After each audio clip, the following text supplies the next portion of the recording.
Baik, Assalamualaikum warahmatullahi wabarakatuh. Perkenalkan, nama saya Lia Rohani, mahasiswi semester 3 dari kampus Universitas Islam Negeri Malang. Baik, di sini saya akan memberikan sedikit edukasi mengenai tentang pajak kepada salah satu seorang bapak yang berprofesi bekerja sebagai wira swasta. Baik, untuk bapak diperkenankan untuk memperkenalkan diri terlebih dahulu. Perkenalkan, nama saya Pak Ali. Pekerjaan sekarang menimbang rosokan. Baik, perjalanan Bapak yang awalnya dari UDTJ ini ke CV itu gimana? Apakah memang ada saran atau gimana? Dulu waktu buka di Surabaya itu ikut orang tua. Itu namanya UDTJ. Karena orang tua sudah wafat, saya itu hijrah pindah ke Pasuruan. Buka sendiri. Buka sendiri itu masih UD masih ada. Soalnya masuk kampung di luar kampung karena saya masih belum kenal atau masih belum punya langganan. Keluar masuk kampung mencari barang rosokan. Alhamdulillah saya diberi saran mengganti ke CV oleh guru saya, dan beliau mempunyai seorang teman konsultan pajak, disuruh pindah ke CV. Jadi ya alhamdulillah sampai sekarang sudah mengganti CV punya saya. Oke, berarti sebelumnya ini Bapak apakah tahu alasan dari guru Bapak ini untuk menyarankan Bapak berpindah ke CV, atau memang udahlah ini memang saran guru jadi saya ikut aja gitu?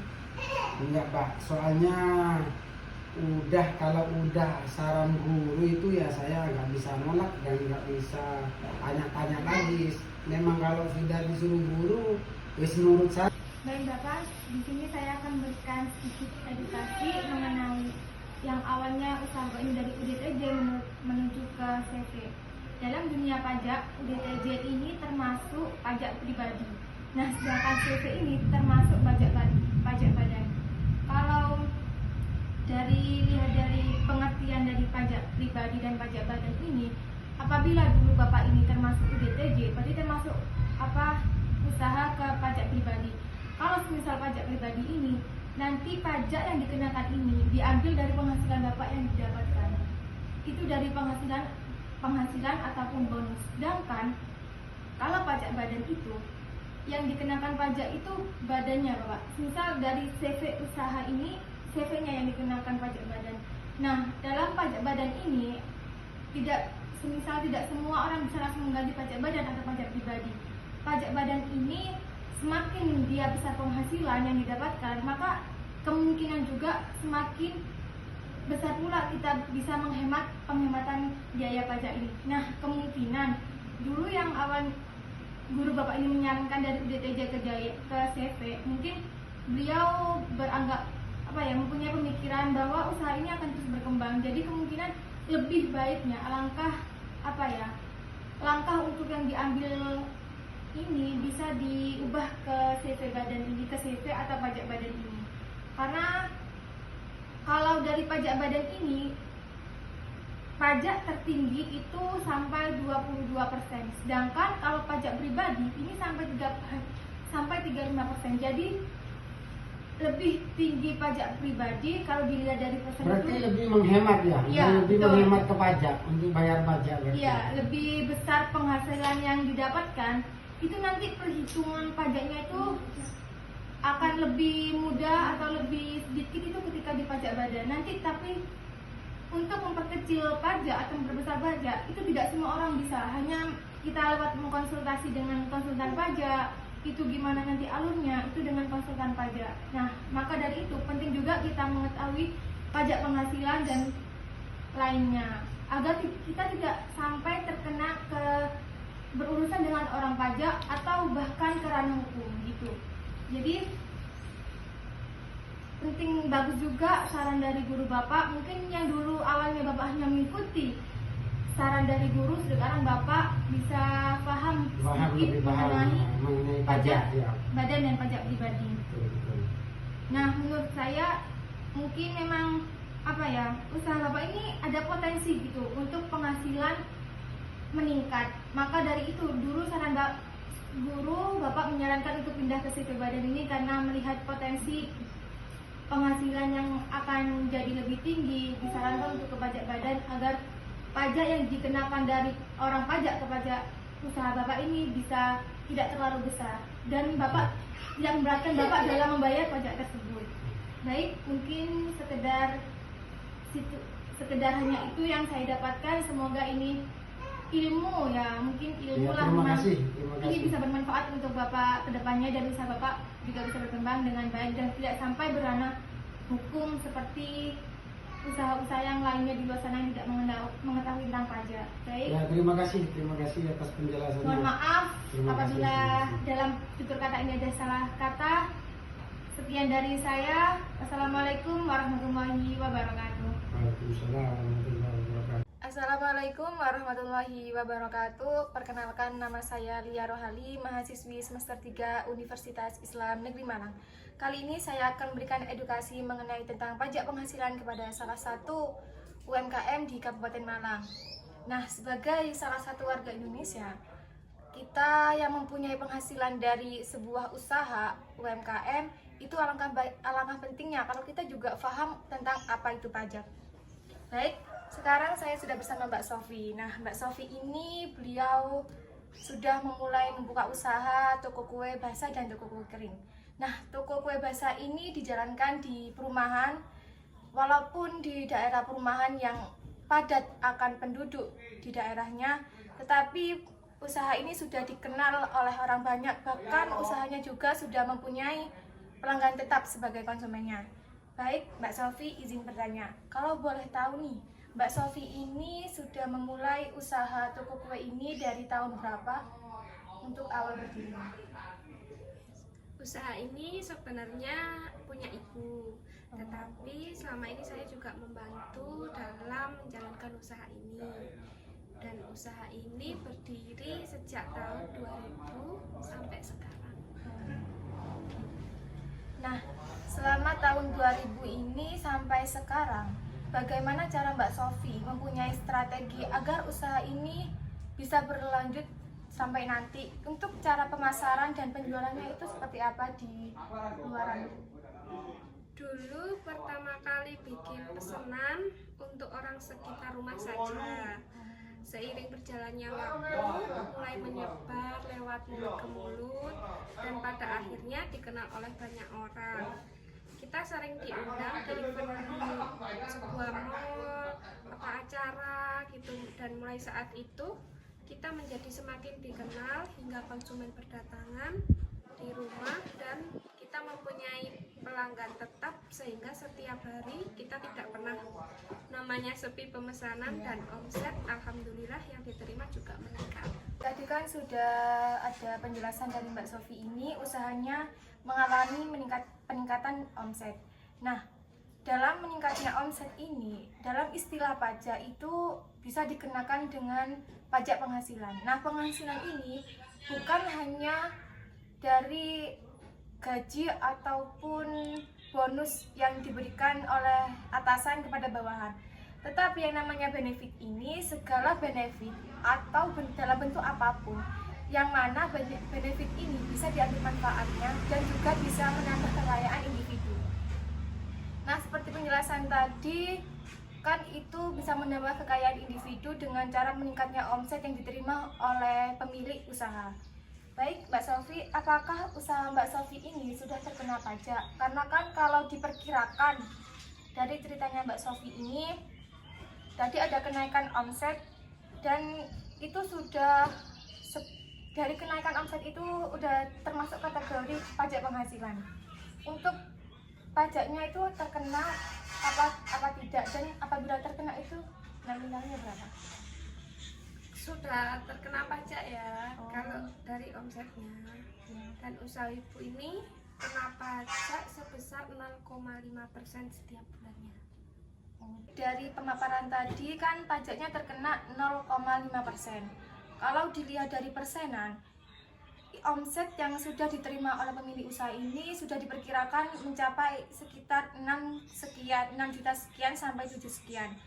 Karena penghasilan yang diperoleh termasuk itu kategori C. Karena kan pajak penghasilan itu ada kategori A, kategori B, dan kategori C. Nah, omset yang diterima ini sudah termasuk kategori C karena pajak yang ditanggung oleh wajib pajak itu sebesar 0,5%, karena dalam penghasilan tadi sudah mempunyai tanggungan sudah menikah dan mempunyai tanggungan 3 anak. Oleh karena itu, karena usaha Mbak Safi ini terkena pajak, alangkah baiknya juga untuk tepat waktu dalam penyetoran dan pelaporan pajaknya. Baik, apabila wajib pajak ini ada keterlambatan dalam penyetoran dan pelaporannya, akan ada sanksi yang harus diterima. Nah, sanksi ini terdiri dari pertama denda, kedua bunga, dan paling akhir itu kurungan atau istilahnya itu penjara. Tetapi jarang yang namanya itu sampai wajib pajak ini mendapatkan sanksi penjara ini.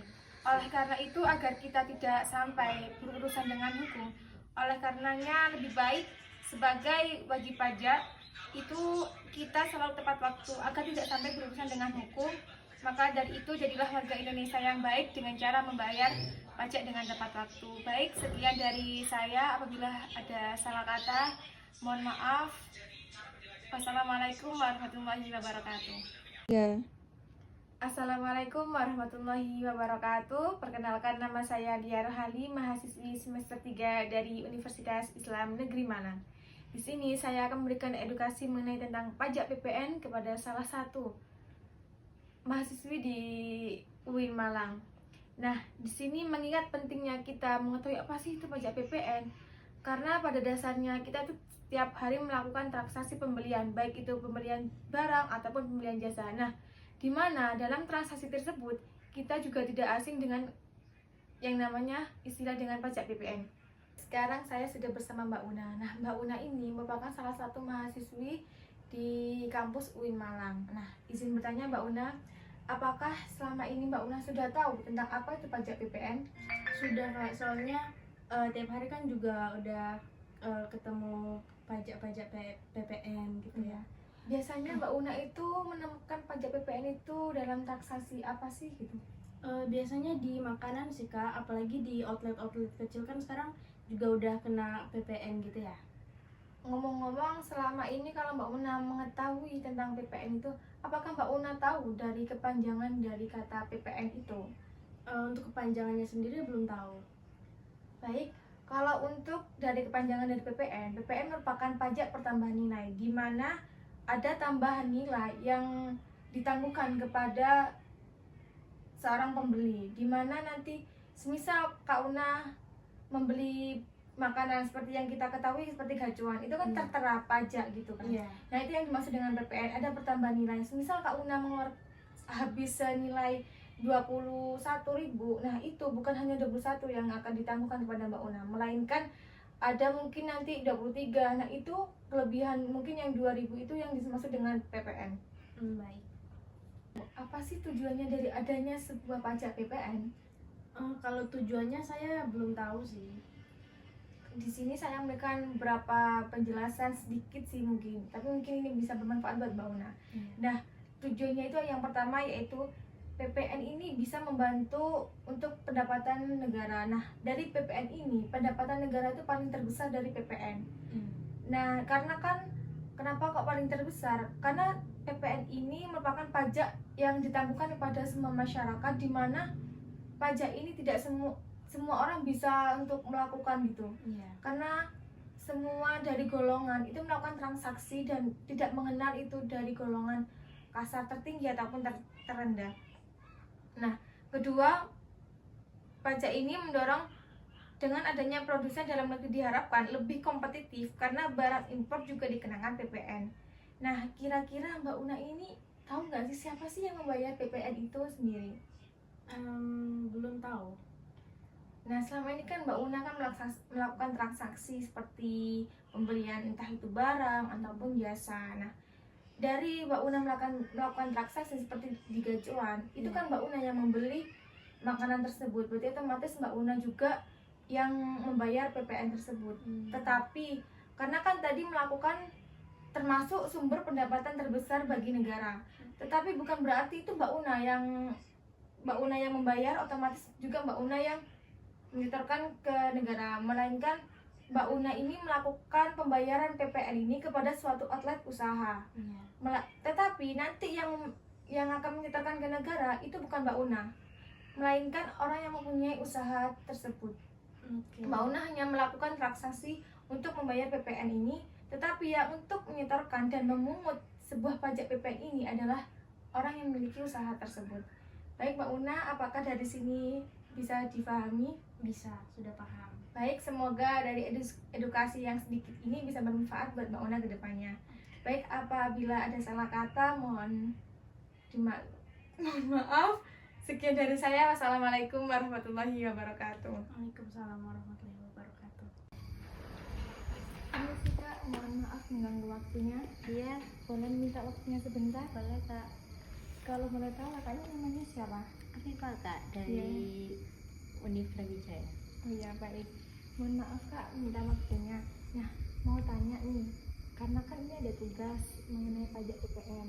Kalau boleh tahu, apakah kakak ini sudah tahu mengenai apa sih itu pajak PPN? Tahu Kak, saya biasanya dengar dari orang-orang. Setelah itu biasanya kalau beli-beli gitu kan ada pajak PPN-nya. Sekedar tahu aja, itu aja sih. Oh, biasanya kakak itu mengetahui pajak PPN itu di mana gitu? Kayak biasanya pas beli di Indomaret gitu ya Kak. Oh iya. Terus kayak beli di tempat makan gitu kan ada tertera di struknya kalau pajak PPN berapa gitu. Baik. Nah, ngomong-ngomong, apa kakak ini, karena kan kakak ini hanya sekedar tahu, apa kakak ini sudah mengetahui apa sih kepanjangan dari PPN itu? Belum Kak kayaknya. Oh baik, di sini kan mengenai pajak PPN tersebut, PPN itu kepanjangan dari pajak pertambahan nilai, di mana pajak pertambahan nilai ini pajak yang dikenakan atas setiap tahap produksi kena pajak. Nah, di sini dari transaksi kakak jual beli itu, dari pertambahan kakak misal sebelum beli barang itu nanti ada tertera sudah termasuk pajak PPN. Nah, itu pajak pertambahan nilai itu senilai jumlah yang dikeluarkan itu termasuk pajak PPN. Nah, semisal contohnya itu sederhananya, misal kita nih sering kan kegacuan nih. Nah, kan kakak itu sering kayak udah termasuk pajak. Misal kakak habis berapa ribu gitu, ada semisal kakak harus mengeluarkan 1.000 atau 2.000, termasuk itu sudah kena pajak PPN. Nah, apakah selama ini kakak untuk mengeluarkan pajak PPN itu sudah tahu tujuannya itu apa sih dengan adanya pajak PPN? Belum Kak, saya cuma ikut bayar-bayar aja gitu aja. Baik. Nah, ada beberapa tujuan. Yang pertama yaitu PPN merupakan salah satu sumber pendapatan negara yang terbesar. Karena kan, terus yang kedua, meratakan beban pajak. PPN dianggap lebih adil karena beban pajak tersebar ke seluruh lapisan masyarakat, mulai dari yang berpendapatan tinggi hingga rendah. Nah, karena kan kalau misal kegacuan nih, kita kan nggak tahu itu yang berpendapatan tinggi dan rendah itu siapa. Karena semua yang melakukan transaksi jual beli itu yang akan mengeluarkan pajak PPN. Nah, menurut kakak siapa sih yang mempunyai kewajiban untuk membayar pajak PPN ini? Kurang tahu ya Kak. Nah, karena kan kalau disebut sebagai pajak PPN pertambahan nilai, yang membayar pajak PPN itu sebenarnya adalah seorang pembeli. Namun, yang kewajiban untuk menyetorkan kepada pendapatan negara itu adalah seorang yang punya usaha ataupun bisnis. Jadi, kakak ini hanya berkewajiban untuk membayar PPN, namun yang menyetorkan dan memungut pajak ini adalah seorang yang mempunyai usaha ini. Dari sini apakah kakak sudah paham? Oh, insya Allah, alhamdulillah ditambah ilmu saya. Baik, sedikit dari saya, semoga ini bermanfaat buat kakak ke depannya. Mohon maaf apabila ada salah kata. Sekian dari saya. Assalamualaikum warahmatullahi wabarakatuh. Waalaikumsalam.